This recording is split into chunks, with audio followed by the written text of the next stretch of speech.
présentement, tu as 29 ans. Est-ce que tu es heureuse d'être célibataire à cet âge? Je pense que je suis heureuse d'être célibataire tout court. Peu importe l'âge que j'ai, parce que, premièrement, le classique, mieux vaut être seul que mal accompagné. Exactement. Puis je pense que j'ai encore des petits traumas du passé Mhm. dans ma tête. Donc c'est pour ça que j'ai encore des réserves à Ouvrir ton rencontrer et m'ouvrir encore, ouvrir mon cœur parce que j'ai peur d'être blessée à nouveau. Tu disais que tu chantais avant. Oui. Ben je chante encore, mais je chante faux. Tu chantes faux. Ouais. Tu chantais bien, mais c'est à cause du coronavirus que Ouais. tu chantes moins bien. Ouais. Ben je sais pas si c'est la COVID ou si c'est comme un virus en tant que tel. Là. C'est sûr que j'ai attrapé quelque chose, là. Mais non, c'est ça, ça a comme vraiment affecté mes voies respiratoires. Là, comme Mhm. mes sinus sont toujours comme vraiment enflés. Donc, ça fait en Super sorte marrant, que ta voix est différente d'avant. Ouais, je parle un peu plus du nez. Puis mettons, même en respirant, Ouais. même si, exemple, je vais au médecin puis l'oxygène, comme, mettons, mon niveau d'oxygène il est super bon, là, il est comme d'habitude. J'ai l'impression qu'en respirant, c'est comme s'il y avait une partie de mon nez qui était bouchée. C'est vraiment spécial. Wow. En fait, là, on vient de parler de coronavirus, mais genre, c'était comment pour toi cette période-là de la vie de 2020 à 2022 ou 2021? Genre, ça a été comment pour toi le confinement?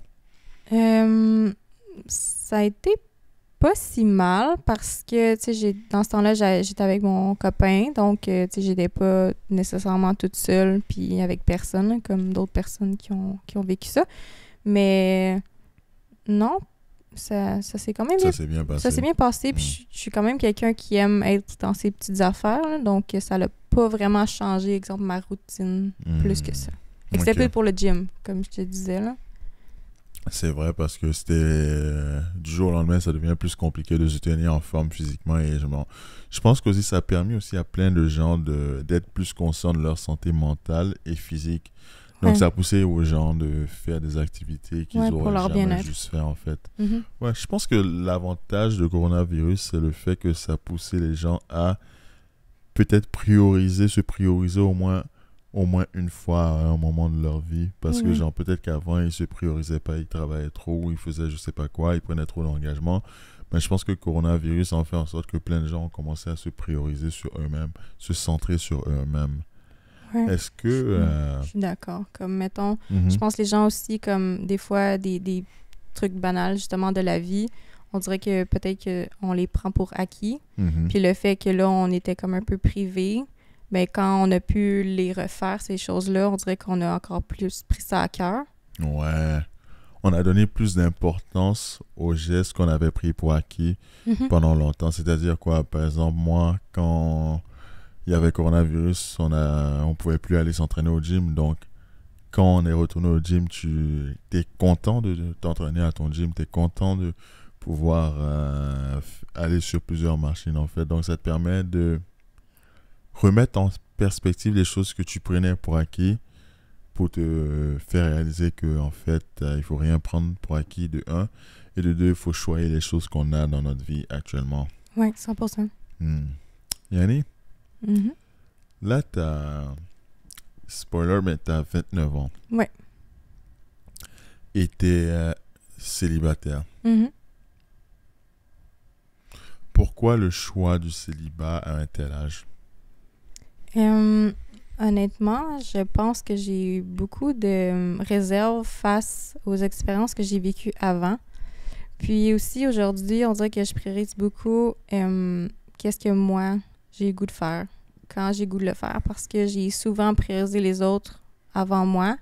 Puis je me suis souvent oubliée.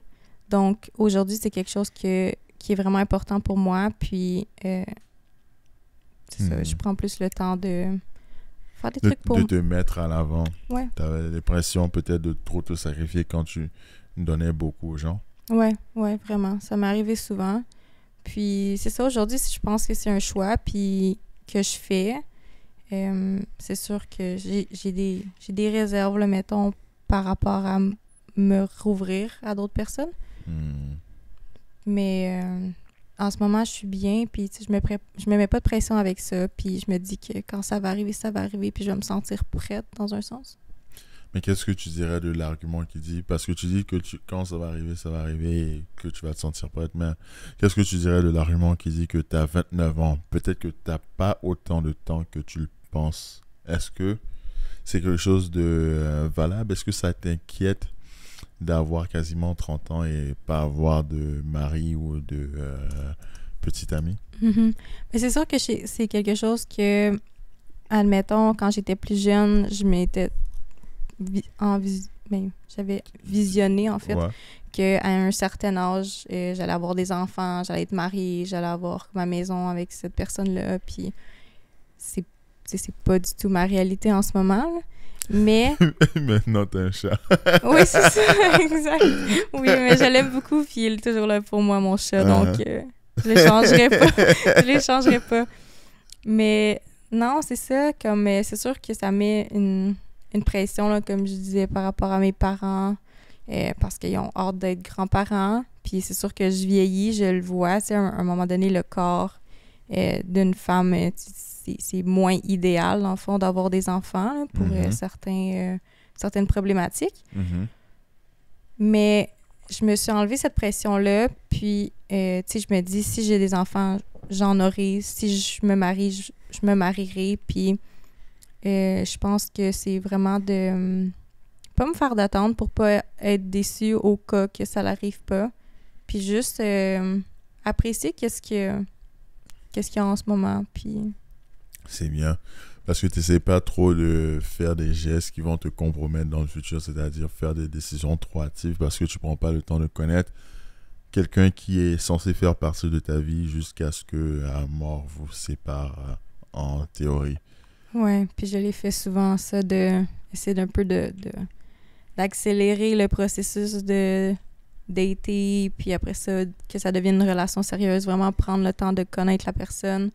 Et on dirait que vu que je me mettais cette pression-là avec mes parents, de leur offrir qu'est-ce qu'ils voulaient, c'était quelque chose qui était devenu normal pour toi dans tout type de relation. Ouais. Non. Mais c'est très, en fait, captivant aussi. Mais j'aimerais te demander, est-ce que tu pourrais te présenter brièvement à ceux qui écoutent l'épisode présentement, Yanni? Oui. Je m'appelle Yanni, j'habite à Trois-Rivières, j'ai 29 ans. Je suis directrice dans des compagnies de suppléments. Donc, on produit et on distribue. J'aimerais dire à Yanni que c'est une MVP parce qu'elle m'a apporté des produits de ces compagnies de suppléments et je vais les tester, ça a l'air super bon. Oui, ils sont très bons. MVP pour toutes les prochaines filles qui vont venir, la barre est haute, hein? La barre est très très haute. Oui.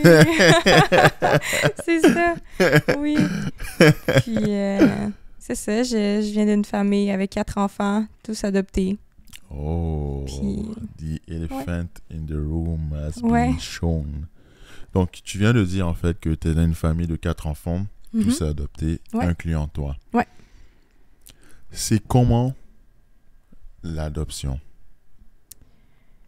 Moi, je le vis bien parce que mes parents, ils ont toujours été ouverts. Ils m'en ont toujours parlé depuis que je suis petite. Fait que ça n'a jamais été une surprise pour moi. Puis, non, je le vis bien. Honnêtement, je me sens vraiment privilégiée d'avoir une famille autant aimante, avec des belles valeurs. Puis, mes parents adoptifs, ils m'ont vraiment transmis des traits de caractère là, qu'aujourd'hui, si j'avais pas eu ça, je pense pas que je serais rendue où je suis dans la vie. Wow. C'est vrai. Parce qu'ils t'ont permis d'acquérir des savoirs qui te permettent de te rendre extrêmement loin dans la vie. Et franchement, Yannick, t'es une femme très accomplie, franchement, pour 29 ans et les accomplissements que tu fais, c'est tout franchement exceptionnel. Merci. Pour histoire un peu cocasse, quand je l'ai vu venir aujourd'hui, Ben, j'étais étonné quand j'ai vu la Beckham, la voiture, dans le sens que genre, je pensais que c'était d'habitude je pensais que ça aurait été une vieille femme dans la voiture et après je vois que c'était toi, j'étais comme damn, ok, let's go, Ouais. let's go. Mais c'est vraiment bien en fait, t'es très accompli sur le plan de ta personne propre et aussi sur le plan matériel. Ouais, de la carrière. Mais, ouais, sur le plan de la carrière, mais est-ce la même chose sur le plan amoureux? Ben, comme je dis, admettons, j'aurais aimé ça, que ce soit peut-être différent, ma situation en ce moment. Mais on dirait que de focuser sur mon amour propre, c'est encore plus fort que d'être dans une relation comme je faisais avant, juste pour pas être toute seule. T'étais en relation juste pour pas être tout seul? Ouais, ben ça, puis aussi comme de pouvoir ressentir de l'amour des autres. C'était quelque chose qui était vraiment important pour moi. Puis c'est ça que je disais tantôt, tu sais, que j'avais tendance à m'oublier dans les relations parce que je priorisais tout le temps les autres personnes, leurs besoins, puis les faire sentir comme moi, j'aimerais me faire sentir, mais c'était pas toujours la bonne méthode. Hein? Mm-hmm. Je pense que l'erreur qu'on fait, en fait, même en couple et en amitié, c'est d'aimer les gens comme on aimerait se faire aimer, mais on réalise pas que tout le monde n'aime pas se faire aimer de la même manière. Donc, je pense qu'une bonne astuce que les gens peuvent prendre, c'est juste demander à la personne c'est quoi ils aiment comme cadeau, juste comme activité, afin d'avoir une meilleure vue d'ensemble de la personne pour pouvoir faire toujours des cadeaux que la personne aura plus de chances d'être reconnaissante. Mais c'est vrai qu'il ne faut pas oublier qu'il y a beaucoup d'ingrats dans la vie qui vont faire comme si que tu les as jamais aidés, mais en réalité tu les as aidés. Donc, ouais, il faut savoir faire la balance dans ce raisonnement-là, en fait. C'est vrai. Yeah. Mais tout ça m'a vraiment aidé parce que je me suis vraiment informée au niveau de tout ce qui était la psychologie un peu, des relations aussi. Oh! Comme, ah ouais? Ouais, mettons, j'ai beaucoup lu de livres, puis tu sais, j'ai consulté comme pendant presque 2 ans en thérapie et en hypnothérapie. Mettons, en lisant, ça m'a fait réaliser des choses. Je sais pas si tu connais ça, les langages de l'amour. Ouais, les langages de l'amour. Je pense qu'il y en a 5, hein? Oui, ça se peut. Oui. Mais dans le fond, j'ai compris avec le temps que moi, exemple, j'en ai 2 qui sont vraiment plus forts. Puis c'est vraiment le temps de qualité, les services rendus. Et j'ai réalisé que, mettons, mes anciennes relations, je sentais pas que la personne m'aimait autant que je l'aimais. Mais c'est juste parce que sa manière de me faire... Ben, en fait, d'offrir son amour était différente que la mienne. Exemple, pour lui, c'était... Tu comprenais pas sa manière de le faire, en fait. Exact. Comme, mettons, lui, ça pouvait être des cadeaux. Puis moi, j'aimais mieux qu'on passe juste du temps ensemble que des trucs matériels. Mais pour lui, c'était sa façon de montrer qu'il m'aimait. Mais moi, je le prenais pas en compte, dans le fond. Tu le prenais pas de la manière qu'il aurait espéré que tu le prennes, en fait. Ça me fait penser à quelque chose d'extrêmement intéressant, Yanni, en fait. Est-ce que, en fait, tu dirais que tu as l'impression de ne pas mériter l'amour du prochain? Ça m'est déjà arrivé, puis même encore aujourd'hui, exemple que je rencontre quelqu'un, des fois, comme je te disais avec le sabotage, on dirait que pour me faire valider que je mérite pas l'amour, comme je vais scraper tu vas une tout relation. Mettre en air. Ouais, ça m'est arrivé. Puis dans le passé aussi, comme tu sais, ça part vraiment de ma blessure de l'abandon avec mon adoption, que c'est comme dans ta tête, tu te dis que tu mérites pas l'amour parce que tes parents n'ont pas été capables de te le donner. Donc tu reproduis un peu ces patterns-là dans tes relations. Parce qu'en fait, même si parfois on peut bien prendre le fait qu'on a été adopté, même si c'est difficile, mais genre dans le sens que ça peut ne pas t'avoir causé autant de chocs que ça, mais où tu as appris à accepter en fait tous les chocs initiaux que tu as eu, mais que maintenant tu as une vie normal, mais malgré cette normalité-là, tu as toujours ces peurs instinctives-là du fait que tu as été abandonné par tes parents biologiques. Mhm. Est-ce que tu en veux à tes parents biologiques d'avoir posé un tel acte? Jamais. Jamais je vais leur en vouloir. Tu sais, dans le fond, c'était vraiment contre leur gré. Dans le temps, c'est ça, il y avait la loi là, d'un seul enfant en Chine.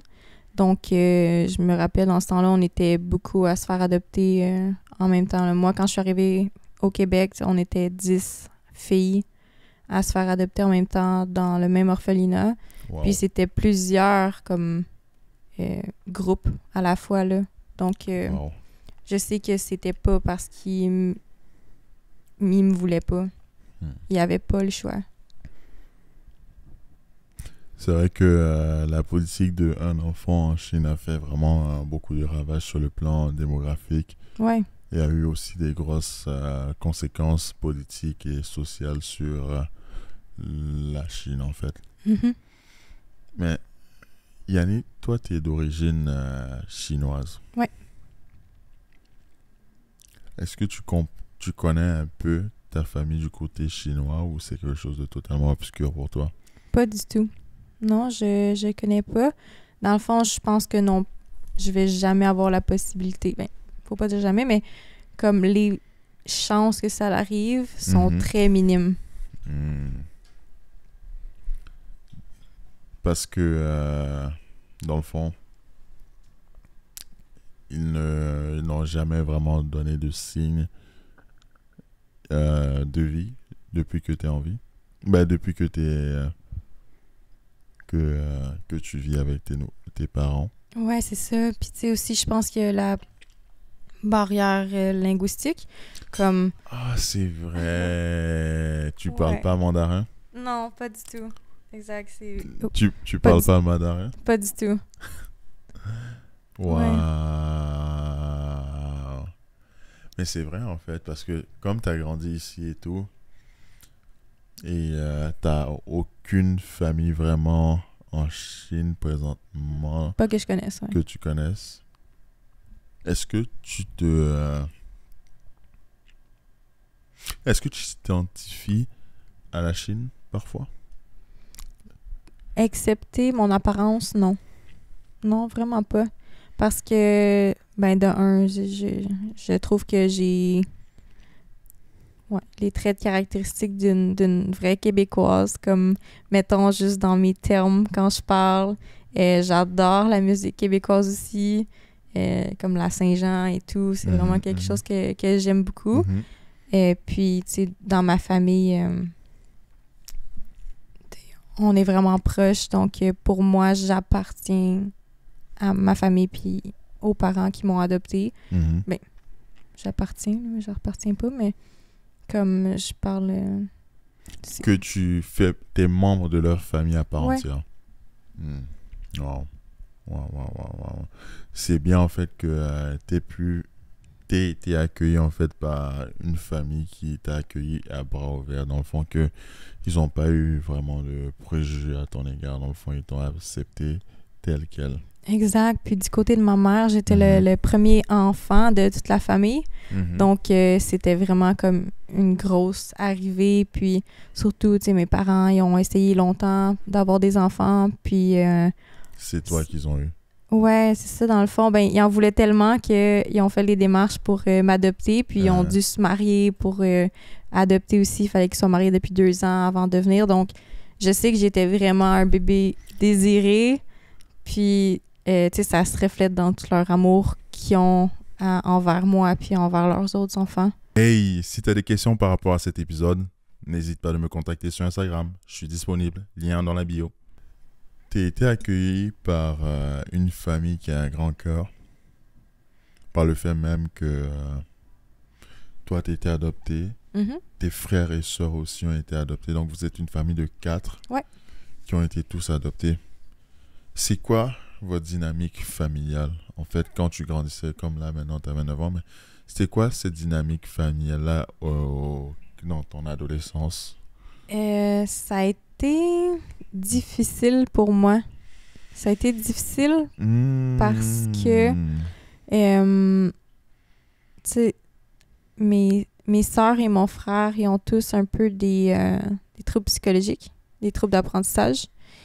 Donc, ça a été dur de voir mes parents, les deux plus jeunes, ils viennent de la DPJ du Québec, donc je les ai vus faire le processus pour adopter les deux plus jeunes, avec toutes les rencontres, avec les travailleurs sociaux, etc.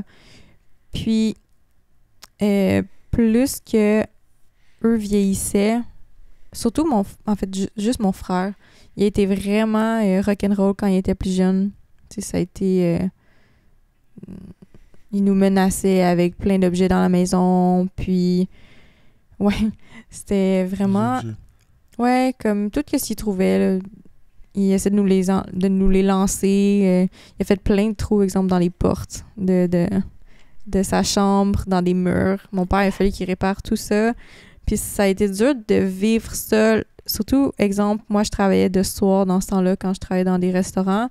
Puis le matin, je me faisais réveiller parce que j'entendais mon frère hurler parce qu'il était comme trop en colère. Tu t'es retenu, hein? T'as fait de la censure. Ouais, c'est ça. Ouais. Oui. Oh my God. Mais, ouais, fait que c'était vraiment le bordel un peu. Puis, quand je suis arrivée au cégep, mettons, j'ai toujours voulu aider mes parents, moi. Parce que on dirait que inconsciemment, je me suis toujours dit, vu qu'ils m'ont donné ce cadeau-là de ma vie ici, puis tout l'amour qu'ils m'ont donné, j'ai l'impression que je dois être redevable envers eux. Donc, ça a toujours été quelque chose que j'ai porté comme responsabilité sur mes épaules de les accompagner face à mon frère et mes sœurs. Je les voyais avec aucune pause. On a eu pas vraiment grand monde de la famille, des membres de famille qui voulaient les garder. Donc, mes parents avaient pas de temps à eux, il n'y avait pas de répit. Donc, rapidement, j'ai gardé mes sœurs, mon frère, pour pouvoir permettre à mes parents, exemple, de partir souper ensemble tous les deux. Puis c'est vraiment un bagage que j'avais pris sur mon dos. Puis rendu au cégep, j'ai consulté pour une première fois parce que ça jouait tellement sur mon moral, mon énergie. C'était rendu qu'au lieu d'être empathique face à leurs problèmes, j'étais rendue sympathique. Puis sympathique, c'est que au lieu que, mettons, je fasse comme « Ah, t'as des problèmes », puis comme je fasse preuve d'empathie envers toi, je prenais leurs problèmes à eux sur mon dos à moi. Ouh. Ouais. So, c'est comme si leur problème devenait ton problème à toi. Oui, c'est ça. Et seulement toi. Exact.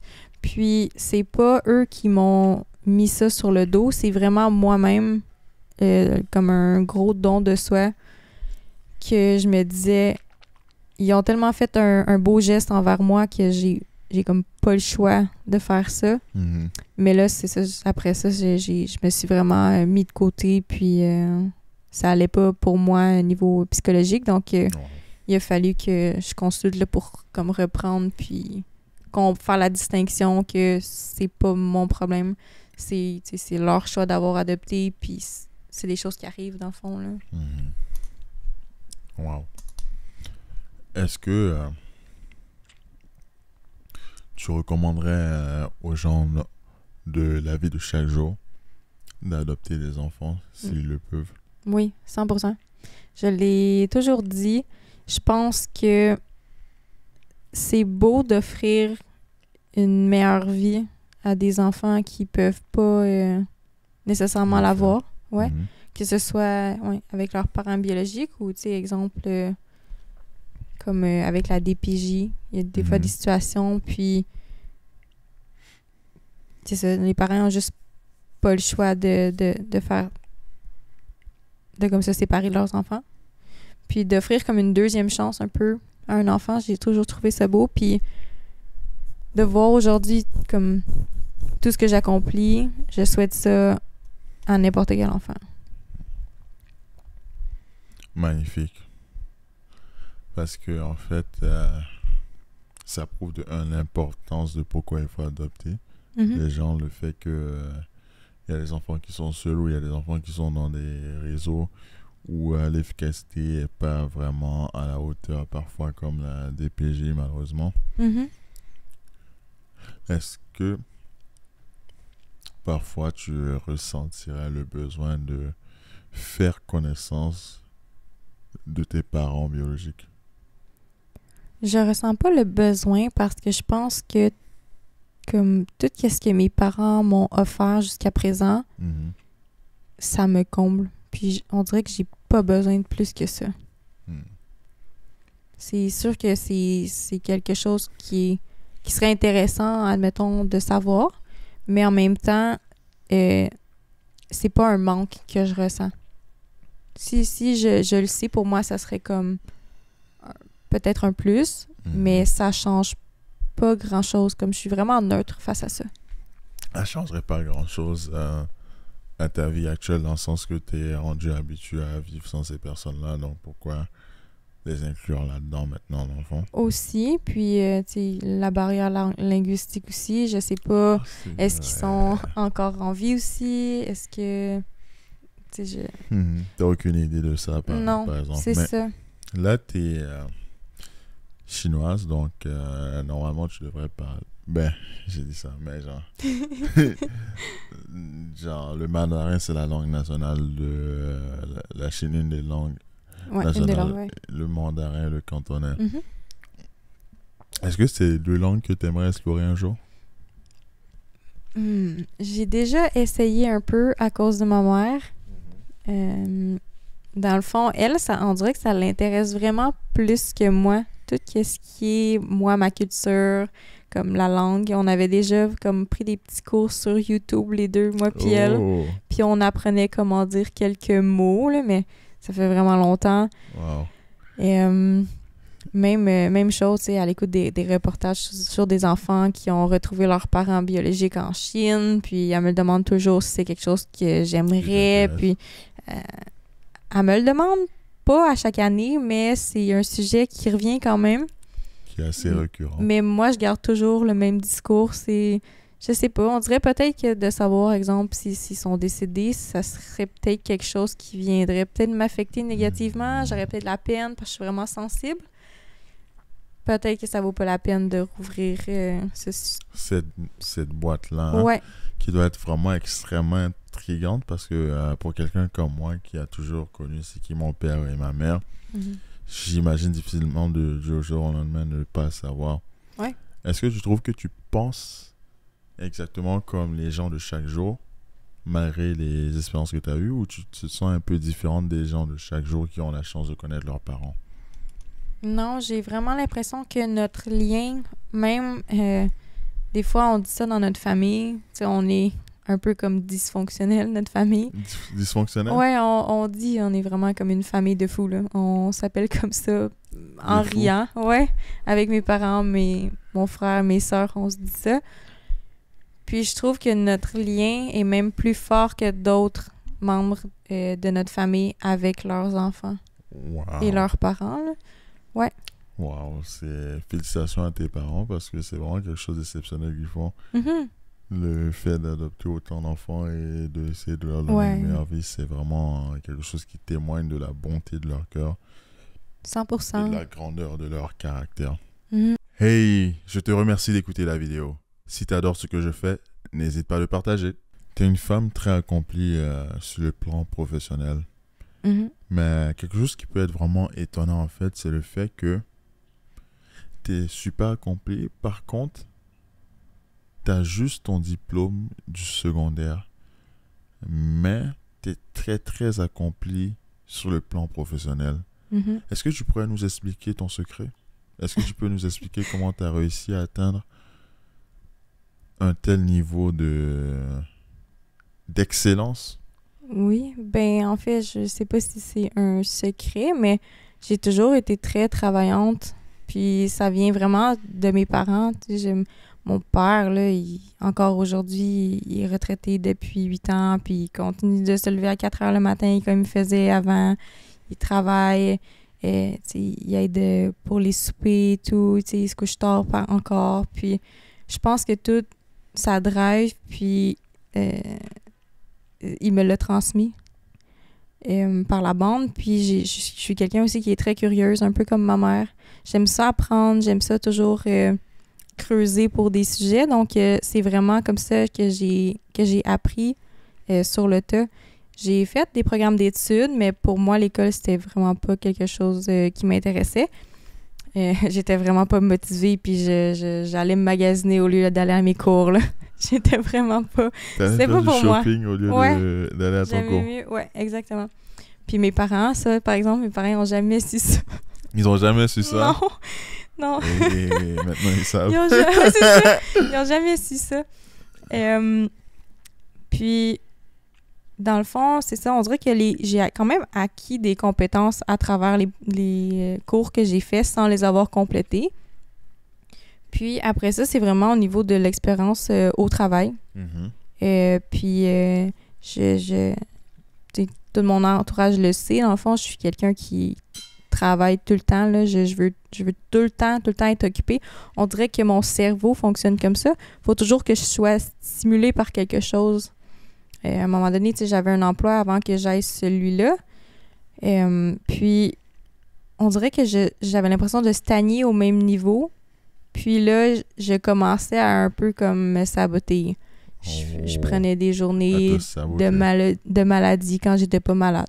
Parce que ça me tentait plus d'y aller. Ouais. Le sabotage, je l'ai fait aussi dans ma carrière. Tu fais partie des gens qui font des choses comme ça. Ouais, je le faisais avant. Là, c'est sûr que j'adore mon emploi. C'est un emploi qui me tient super occupée. J'ai plein de projets, j'ai beaucoup de liberté. Donc, je me sens vraiment passionnée par ce que je fais. Puis, vu que je gère plusieurs départements, j'ai pas le temps de m'ennuyer. Donc, j'ai plus ce problème-là de me sentir comme, bon, ben j'ai tout appris, qu'est-ce qu'il y a d'autre après? Parce qu'il y a toujours quelque chose de nouveau, il y a toujours quelque chose d'autre. Il y a toujours quelque chose à apprendre. Puis, tu sais, ma première job, j'ai travaillé au Saint-Hubert, dans une rôtisserie. J'avais commencé dans la cuisine. Par la suite, vu que j'aime vraiment apprendre et j'apprends vite aussi, on m'a formée, j'ai été caissière. Après avoir été caissière, j'ai été hôtesse. Après ça, j'ai monté serveuse. J'ai fait aussi de la livraison en voiture. Donc, j'ai fait tous les postes que je pouvais faire dans le restaurant, à part, par exemple, être gestionnaire ou propriétaire de la franchise. Mais c'était pas quelque chose qui m'intéressait. Donc, après, je pense que j'ai été 5 ans à travailler dans un Saint-Hubert, dans le même. Wow. Ouais. Puis, à tout le temps monter de poste. Puis, quand j'ai senti que là, j'avais plus rien à apprendre, j'ai changé d'emploi. Parce que tu avais vraiment grandi et ton niveau de travail n'avait pas assez grandi pour contenir quelqu'un qui avait autant d'ambition et de drive et de réussite que toi, dans le fond. C'est ça. Parfois, c'est aussi important de savoir faire le changement dans sa vie. C'est-à-dire, parfois, on reste avec des gens ou dans des situations qui sont suboptimales parce qu'on sait qu'on peut faire mieux. Et c'est important d'écouter ton cœur parce que si tu n'écoutes pas ton cœur, tu vas jamais être heureux, tu vas jamais être joyeux, en fait. Donc, c'est très important de faire les choses qu'on aime réellement dans la vie. Oui, 100%. Puis, je me suis toujours dit que, tu sais, on a juste une vie à vivre. Puis, vaut mieux la vivre pour soi que la vivre pour les autres. Que pour quelqu'un d'autre. Puis, je pense aussi que ce qui m'a aidé, c'est vraiment de se sortir de sa zone de confort, puis de pousser plus loin dans qu'est-ce que tu fais. Tu sais, j'ai déménagé 2 fois loin de ma famille. J'ai été une fois habiter à Toronto, donc je suis partie toute seule. Sick. Ouais, non, c'est ça, comme agente de bord avec Air Transat. Donc, j'ai parti dans ce projet-là. Puis, par la suite, là, comme présentement, ça va faire presque 3 ans que j'habite à Trois-Rivières. Encore une fois, je suis partie toute seule. Avant de partir pour cette entreprise-là, je travaillais dans le réseau de la santé. J'étais adjointe à la direction des soins infirmiers dans un hôpital de mon quartier. Puis, j'avais un bon salaire, j'avais un horaire fixe et stable. J'avais des assurances, un fonds de pension. Puis ça, c'est des choses que mes parents trouvent ça vraiment, vraiment important dans un emploi. Mais j'ai décidé de lâcher tout ça malgré qu'eux me disaient de pas le faire. Puis j'ai suivi mon cœur. Dans le fond, t'as suivi, t'es allé avec ce que ton cœur te disait, comme tu viens de le dire en fait, dans le fond. Et c'est très important de faire ça parce que parfois on ne suit pas des choses à cause de la pression familiale, mais cette pression familiale-là, c'est pas elle qui vit dans ton cerveau 24 heures sur 24. Donc c'est important de faire les choses qui nous correspondent et des choses qu'on aime en fait dans la vie de chaque jour. Sinon ta vie devient un enfer. Ouais, puis je me dis, tu sais, c'est aussi le cadre que la société te donne. Tu sais, t'es censé aller aux études. Après ton secondaire, tu vas au cégep. Après le cégep, tu vas à l'université. Mais il y a tellement de chemins que tu peux prendre sans cette ligne directrice-là qu'on te donne. Puis ça veut pas dire que t'as pas d'études, que tu vas aller loin, tu sais, que tu vas pas aller loin dans la vie, là. C'est pas un bout de papier qui définit où tu peux te rendre dans la vie. Puis j'en connais plein avec des diplômes, puis comme, fais attention à ce que tu dis, hein? On est des diplômés ici, moi aussi. Fais attention à ce que tu dis. Non, c'est ça. je blague. Non, c'est ça, mais tu sais, exemple, j'ai des amis qui sont diplômés, puis aujourd'hui, ils sont comme, c'est fou. Tu sais, c'est comme si je les ai dépassés, là. Puis j'ai juste mon secondaire, là. Wow. Puis je pense que c'est de prendre des opportunités aussi quand ils se présentent à toi. Savoir saisir les opportunités, savoir saisir les instants d'une vie qui arrivent en un instant. Est-ce que tu dirais que tu es une personne accomplie sur le plan émotionnel? Oui puis non. Je pense que j'ai encore beaucoup à travailler sur moi-même. T'as beaucoup à travailler? Oui, sur moi. J'ai quand même travaillé beaucoup, mais je me rends compte qu'il y a encore plusieurs situations qui vont venir trigger certaines émotions, puis certaines réactions au comportement. Puis c'est là que je me rends compte que... Tu sais, c'est pour ça que je dis des fois, peut-être que je suis pas encore rendue là de m'ouvrir. Ouais, de retourner en couple. Juste à cause de ça. Mais en même temps, je me dis, t'es jamais prêt pour rien dans la vie, là. Est-ce que t'as été souvent déçu sur le plan amoureux? Ouais. Ouais, ça arrivé souvent. Malheureusement, là. Mais ça l'a forgé la personne que je suis aujourd'hui, puis pour ça, je suis reconnaissante de toutes les situations par lesquelles j'ai passé, là. Mais oui, non, des déceptions, j'en ai eu plusieurs. Possiblement parce que des fois, on dirait que peut-être qu'on se fait trop d'attentes face à l'autre personne parce que tu te connais toi-même, puis en tout cas, moi, je me dis... Si je me connais, pourquoi j'aurais besoin d'expliquer à quelqu'un d'autre, ou si je parle à quelqu'un, pourquoi il a besoin d'apprendre un peu plus sur ma vie s'il est censé savoir parce qu'on se parle tout le temps? Ben, c'était plus dans le sens que, mettons, moi, je me connais, puis je sais qu'est-ce que je peux apporter à l'autre personne, puis je sais tout ce que je peux faire pour une personne que j'aime. Donc, quand je sens que c'est pas réciproque ou c'est pas selon mon standard, c'est là que j'ai des déceptions, mais c'est moi-même qui me l'écris. Est-ce que ça arrive souvent que tu croises des hommes qui sont pas à ton standard? Oui. Mais c'est sûr que dans le passé, justement, vu que je me mettais cette pression-là de trouver mon partenaire, puis après ça, avoir des enfants, puis comme avoir ma petite vie avec lui, j'ai vraiment sauté des étapes dans, mettons, le processus normal d'une relation. Ouais. Parce que tu voulais accélérer les choses avec les hommes, en fait. Exemple, je voulais tout de suite que ce soit vraiment comme... Tu sais que c'est moi ta personne, puis genre, tu veux faire ta vie avec moi, là. Mais comme, tu sais, ça faisait quelques mois qu'on se parlait, on se connaît pas du tout, puis moi, j'étais prête à ça. Mais l'autre c'est quand même red flag de ma part. Ouais. Parce que, genre, c'est red flag, parce que, genre, en disant ça même, la personne sait quasiment que t'es trop pressé, et genre... C'est comme si tu connais pas la personne. Ouais, ça donne une impression de désespoir. C'est ça, ouais, 100%. Puis je le réalisais pas, mais après avoir fait de la rétrospection, de la rétrospection sur qu'est-ce que j'avais fait, j'étais là, comme, je comprends pourquoi la personne est partie, là. Oh my God. Dans le fond, ces personnes-là ont eu peur de se mettre avec quelqu'un. Peut-être qu'ils pensaient de prime abord que tu étais impulsif dans le sens que tu viens de me rencontrer maintenant et tu dis je suis l'homme de ta vie, s'il te plaît, moi je veux vraiment quelque chose de sérieux, donc si tu veux pas quelque chose de sérieux, c'est-à-dire pour la vie, je veux quelque chose que c'est pour la vie, donc si je veux pas quelque chose pour la vie, sors. Ouais, Mais c'est difficile de pouvoir calibrer ça dès les premiers instants d'une relation que ça va être la personne de ta vie, tu c'est ça. comprends? Ouais, Tu peux avoir un coup de fou sur quelqu'un, mais malheureusement, ça se termine pas en la personne de ta vie. ouais. Est-ce que tu as déjà été amoureuse, Oui, Yanni? oui. Moi, je suis une très grande lover dans mon cœur. T'es une lover girl? Ouais. Moi, je crois aux âmes sœurs. Tu crois aux âmes sœurs? Ouais. T'as déjà rencontré une âme? Hmm? T'as déjà rencontré ton âme?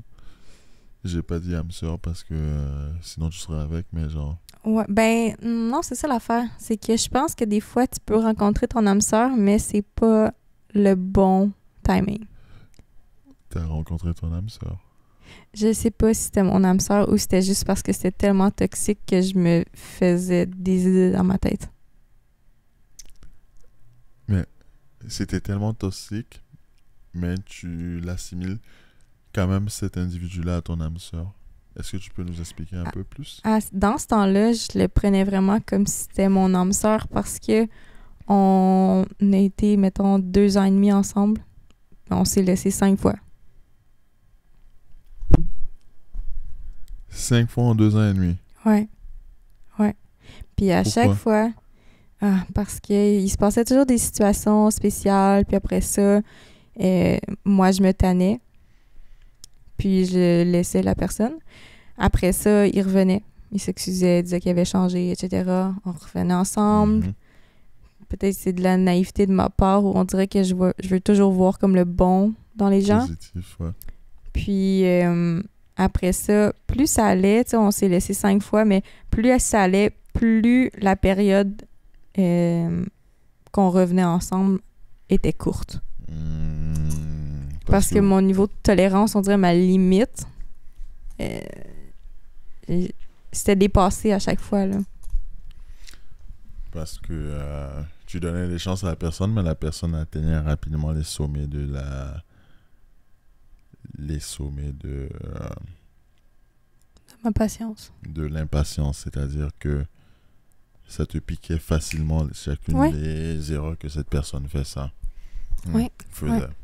Je me remettais toute comme, bon, ben, ça recommence. Donc, Mhm. je pensais à tout ce qui était arrivé dans le passé. Puis là, ça faisait juste comme tu sais, on s'en parlait, puis on comparait ça vraiment à un vase. Puis, tu sais, à chaque fois qu'on se laissait, on brisait le vase, puis on essayait de recoller les morceaux. Mais à un moment donné, Mais ça va pas se ressembler. c'est ça. À force de recoller les morceaux et recoller les morceaux, les morceaux sont de plus en plus petits, puis à un moment donné, tu peux juste plus aller au-delà de ça, là. J'adore la métaphore. Ouais. T'as très bien expliqué.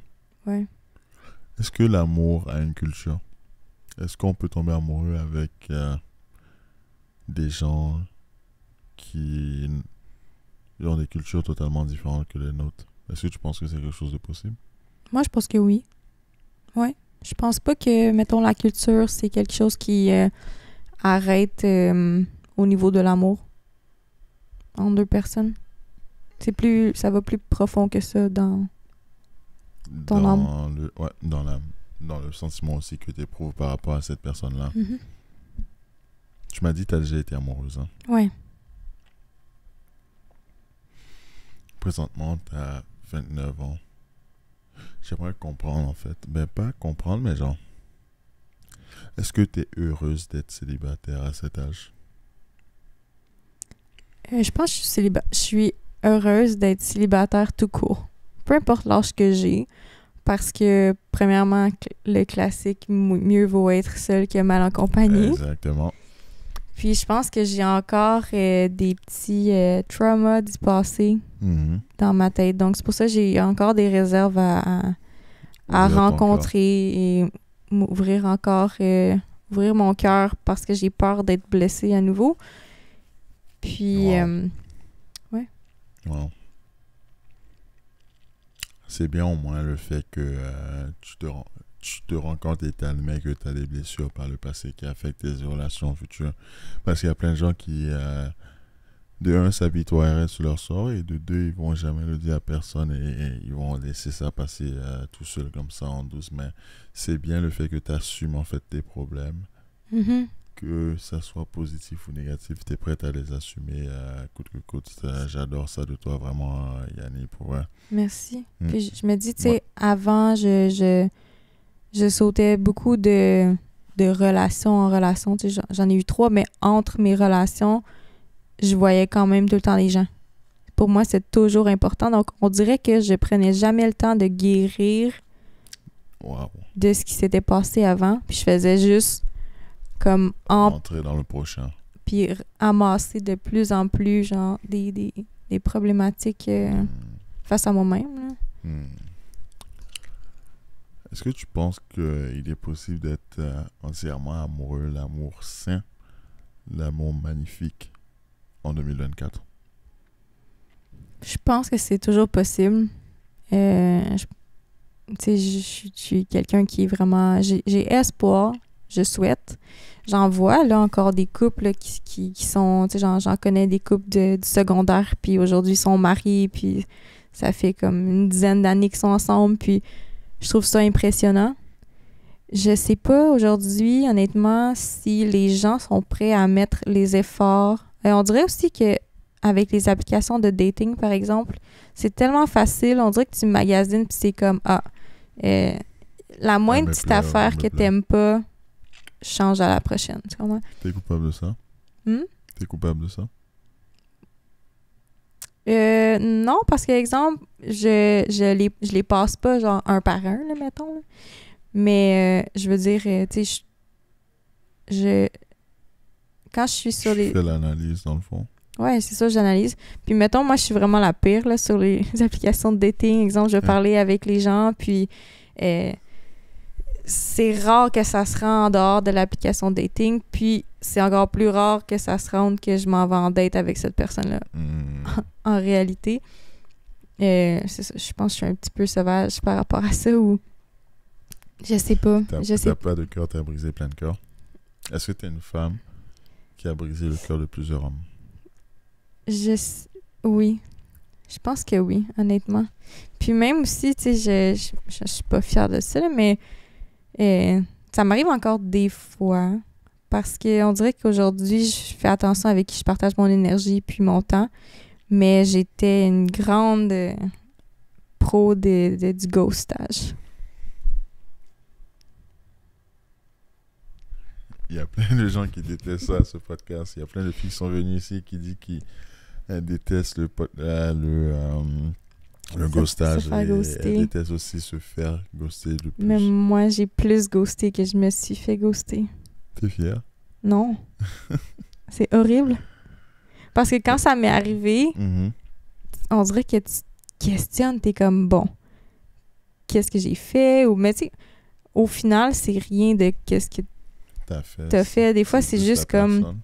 Ouais, puis tu sais, comme, mettons, pour l'avoir fait souvent, Mhm. je pense que c'est juste que j'ai peur de blesser, même si, de toute façon, la personne, elle peut être blessée quand même. Uh-huh. Puis j'avais peur de m'affirmer. Hmm. J'ai tellement peur de faire de la peine puis de le dire avec mes mots à quelqu'un que je préférais juste disparaître que de juste prendre genre L'amour. non, c'est plutôt c'est prendre la responsabilité de mes actions. Comment? Mhm. J'ai une belle question pour toi et ce sera la dernière question de l'entrevue dans le fond. Mais ça pose à se demander, est-ce que à cause des traumatismes que tu as vécu en étant jeune, dans le sens, tu as vécu du fait d'être adopté, est-ce que tu penses que tu ne mérites pas l'amour d'un homme au sens amoureux? Ça m'est arrivé beaucoup dans le passé. Tu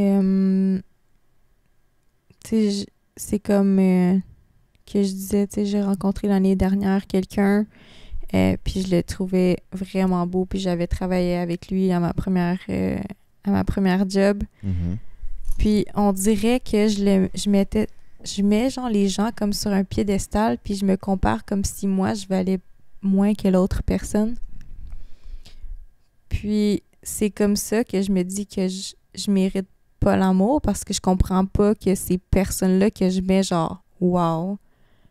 Et comment ça que ces personnes-là ils ont de l'intérêt envers moi, comment qu'ils peuvent me trouver belle ou vouloir m'aimer. C'est vraiment spécial. Wow. C'est un sentiment fou en plus, surtout du fait que ça vient du fait que en fait depuis que tu es jeune tu as ça, donc je dois avouer que ça doit être compliqué de reverse ça, mais je suis sûr que tu dois pratiquer, checker comment le faire par toi-même, donc je te donne chapeau pour ça, pour étudier et ne pas lâcher. En fait, tu es une grande source d'inspiration et je pense qu'il y a beaucoup de jeunes filles qui vont s'inspirer de toi pour atteindre les choses, atteindre les carrières de rêve qu'elles souhaitent avoir, parce que genre parfois on a l'impression que le fait de manquer d'un diplôme ça peut nous empêcher d'aller loin, mais toi tu es la preuve exacte que t'as pas besoin de diplôme pour faire des choses exceptionnelles dans la vie, t'as pas besoin de diplôme pour être apprécié, célébré par des gens dans la vie en fait, donc t'es vraiment une femme forte, Yanni. Merci. Je t'apprécie vraiment beaucoup d'être venu à cet épisode-là. Je vois qu'on est à la 59e minute et avec toutes les petites pauses qu'on a eues, donc je suppose que c'est 50 minutes qu'on a fait à peu près, ou 55 minutes. Donc c'est très intéressant. De toute manière, le podcast, je fais toujours des épisodes de 1 heure. Je pense que cette conversation a vraiment été très enrichissante, Yanni. Est-ce qu'il y a un message que tu aimerais partager aux gens par rapport au podcast, ou juste par rapport à la vie tout court? Qu'est-ce que tu aimerais partager aux gens qui regardent cet épisode? J'aimerais juste te dire que la seule limite dans ta vie, c'est toi-même. Puis que tu peux tellement accomplir des belles choses si tu crois en toi, puis même si tu doutes de toi. Je pense que c'est ça qui fait un peu la distinction des gens qui